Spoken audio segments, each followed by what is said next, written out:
السلام علیکم رحمۃ اللہ وبرکاتہ۔ بسم اللہ الرحمن الرحیم۔ اللہ نیک وکار لوگوں کے ساتھ ہے۔ اللہ نے بابلیون کے محاصرے میں مجاہدین سے اپنا وعدہ یوں پورا کیا کہ ایک روز ان مجاہدین میں سے ایک جنہیں نیل کے کنارے دور تک بھیجا گیا تھا، گھوڑا دوڑاتا آیا اور سیدھا سپہ سالار عمرو بن عاص کے پاس جا رکا۔ اسے دیکھ کر یہی توقع کی جا سکتی تھی کہ کمک آ گئی ہے اور یہ اس کی خبر لایا ہے۔ کیا رومیو کی کمک آ رہی ہے؟ سپہ سالار نے اس مجاہد سے پوچھا۔ نہیں سپہ سالار، مجاہد نے جواب دیا، اچھی خبریں لایا ہوں۔ ایک خبر یہ ہے کہ شہر میں کوئی ایسی بیماری پھیل گئی ہے جس سے آبادی کا خاصا حصہ بیمار پڑا ہے اور لوگ مر رہے ہیں۔ یہ بیماری اس فوج میں بھی پھیل رہی ہے جو شہر میں موجود ہے۔ دوسری خبر یہ ہے کہ ہرقل مر گیا ہے۔ تیسری خبر یہ کہ کمک کا دور دور تک نام و نشان نہیں، اور فوج کے لوگ برجیوں پر چڑھ چڑھ کر اس طرف دیکھتے رہتے ہیں جس طرف سے انہیں کمک کے آنے کی توقع ہے۔ سپہ سالار کو یہ خبریں سن کر بڑی خوشگوار حیرت ہوئی۔ یہ خبریں باہر اس طرح نکلی اور سپہ سالار تک پہنچی کہ ایک کشتی قلعے کے اس دروازے کی طرف سے آئی جو دریا میں کھلتا تھا۔ یہ ماہی گیروں کی کشتی تھی۔ ماہی گیر کہتے ہیں مچھواروں کو، جو اتفاق سے نیل کے مغربی کنارے کے قریب آ گئی۔ وہاں جو مجاہدین موجود تھے انہوں نے کشتی کو روک لیا اور پوچھا کہ شہر کے اندر کا کیا حال ہے۔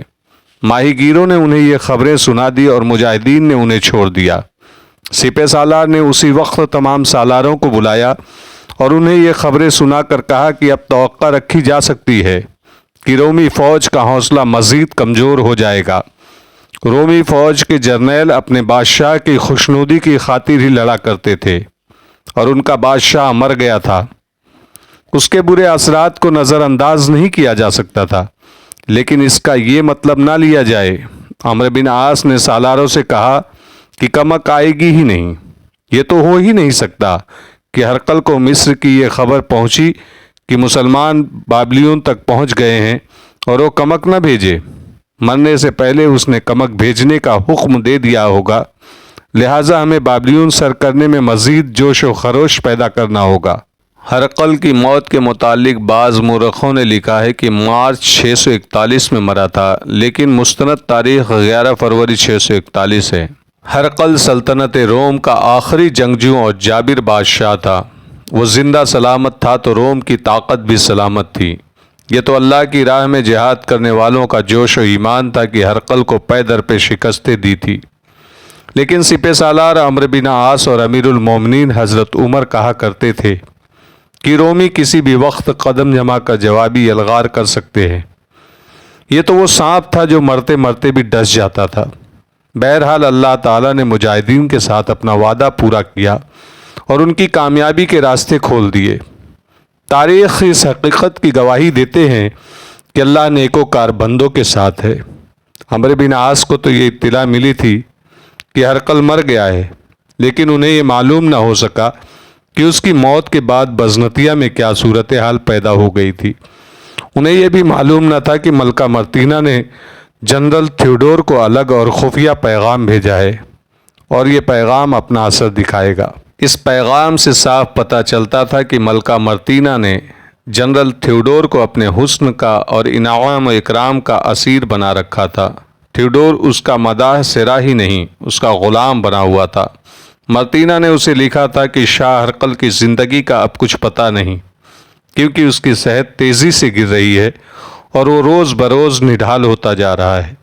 اس نے لکھا کہ تم جانتے ہو کہ میں اپنے بیٹے ہرکلیوناس کو سلطنت کے تخت پر بٹھا کر تاج اس کے سر پر رکھنا چاہتی ہوں۔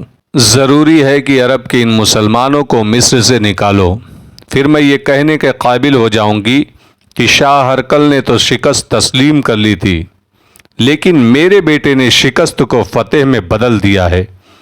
یہ خیال رکھنا کہ کسی قیمت پر بابلیون مسلمانوں کے ہاتھ نہ چڑھے۔ تم جانتے ہو کہ میں اس کے عوض تمہیں کیا دوں گی، بتانے کی ضرورت نہیں۔